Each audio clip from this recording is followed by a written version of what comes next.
মমতা বন্দ্যোপাধ্যায় যেমন ইডির বিরুদ্ধে অভিযোগ করেছেন, তেমনি ইডি কিন্তু একেবারে প্রেস বিজ্ঞপ্তি দিয়েছে, যেখানে বলা হয়েছে মুখ্যমন্ত্রীর কনভয় আইপ্যাকের অফিসে যায়, যেখান থেকে মমতা বন্দ্যোপাধ্যায়, তার সহযোগীরা এবং রাজ্য পুলিশের কর্মীরা জোর করে নথি এবং বৈদ্যুতিন প্রমাণ সরিয়ে ফেলেন।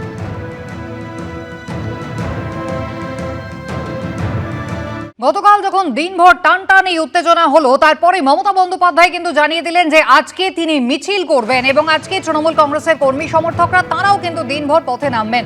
তবে তার আগে একবার সরাসরি চলে যাব আমাদের প্রতিনিধি আবির দত্তর সঙ্গে। আবির, প্রায় 12 ঘন্টার ইডি তল্লাশি গতকাল চললো, যার মধ্যে মমতা বন্দ্যোপাধ্যায় দু জায়গায় সশরীরে তিনি পৌঁছে গেলেন। ইডি জোর করে কাগজপত্র নিয়ে যাচ্ছে এমনটা অভিযোগ যেমন তিনি করেছেন, পাল্টা আবার তার বিরুদ্ধে বল প্রয়োগ করে কাগজপত্র নিয়ে যাওয়ার অভিযোগ ইডি নথিবদ্ধ করেছে। গোটা ঘটনাটা যদি আমাদের একবার সংক্ষেপে জানান। দেখো, কালকে সকালবেলা থেকে এনফোর্সমেন্ট ডিরেক্টরেটের তরফ থেকে 2020 সালের নভেম্বর মাসে ইসিআইআর করে, অর্থাৎ তাদের যে কেস তারা রেজিস্টার করেছিলেন, সেই কেসের পরিপ্রেক্ষিতে তারা মোট 10টি জায়গায় যে তল্লাশি চালাচ্ছিলেন, তার মধ্যে অন্যতম কলকাতার বেশ কয়েকটি জায়গা।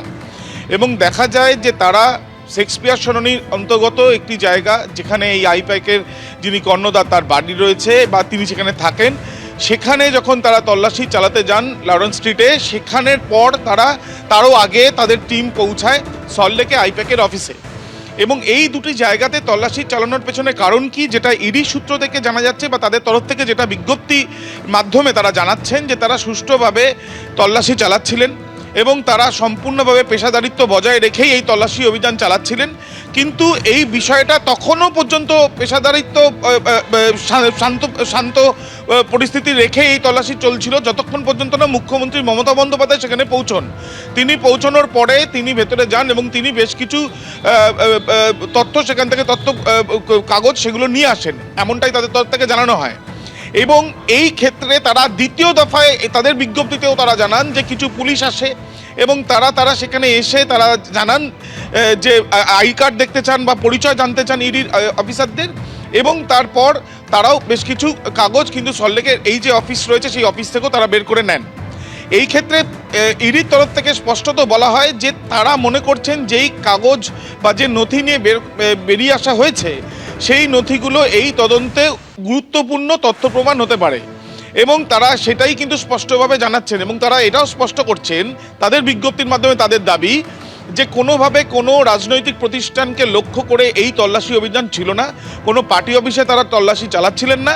তাদের এই পুরো বিষয়টি হচ্ছে মানি লন্ডারিং বা আর্থিক যে তছরূপ হয়েছে তার তদন্তেই।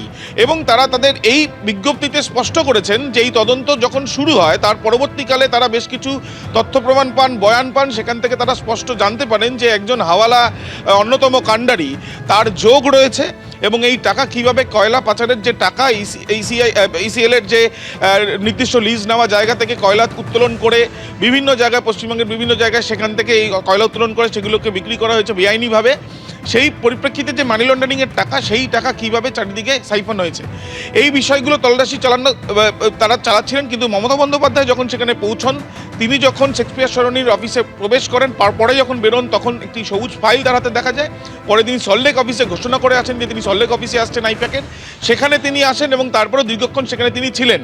এবং এই যে দফায় দফায় পরিস্থিতি, উত্তেজনার পরিস্থিতি তৈরি হয়, নাটকীয় মোড় নেয়, সেই পরিপ্রেক্ষিতে এখনো পর্যন্ত যেটা ইডি সূত্রে জানা যাচ্ছে, আজকে গতকাল যারা অফিসাররা ছিলেন তাদের কিন্তু একটা ভিডিও কনফারেন্সও হবে এবং তার সঙ্গে সঙ্গে আদালতে যেহেতু এই মামলা শুনানি আজকে সম্ভাবনা রয়েছে, তো সেই ক্ষেত্রে ইডির টিম আদালতেও থাকবে, এমনটাও জানা যাচ্ছে ইডি সূত্রে।